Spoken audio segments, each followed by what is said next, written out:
C'est-à-dire que chacun d'entre nous peut épouser à sa guise. La parole de Dieu, elle a tout structuré avant même le commencement du monde. Sache-le que c'est très important. C'est très important de savoir que la parole de Dieu contient une immensité de solutions. Et toutes les situations que tu peux traverser, la parole de Dieu adaptée à ta situation, une solution appropriée. Amen. C'est parce que nous seulement, on n'a pas beaucoup de temps de lire la parole de Dieu. On peut te poser la question, ça fait un mois. Combien de temps as-tu laissé pour méditer combien de temps as-tu accordé à la méditation de la parole de Dieu? Toi-même personnellement, dans un couple, dans la famille, avec des enfants. Est-ce que vous avez le temps de partager la parole de Dieu? Vous avez le temps de vous exhorter? Amen. C'est très important. La Bible déclare que la parole de Dieu, elle est utile pour toute instruction.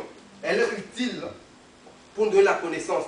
Là, vous allez lire dans 1 Timothée, dans 2 Timothée, au chapitre, je crois, 4, oui, à partir du verset 16. Vous allez voir que lorsque l'apôtre Paul donne encore l'importance de la parole de Dieu à Timothée, il dit que toute écriture, d'abord, elle est inspirée de Dieu. Elle est utile à donner la connaissance, l'intelligence, afin que l'homme de Dieu soit formé, soit fait en toutes choses. Et puis l'apôtre Paul lui-même dit, imaginez-vous un peu la connaissance que j'ai du royaume des cieux. Imaginez-vous la connaissance que j'ai de la parole de Dieu. Et moi, je voudrais, à votre tour, là, il parle dans Éphésiens, chapitre 3, que vous ayez plus ou moins la connaissance de la longueur, la largeur, la hauteur et la profondeur de Jésus-Christ. Amen. C'est-à-dire connaître Jésus-Christ dans toutes ses dimensions.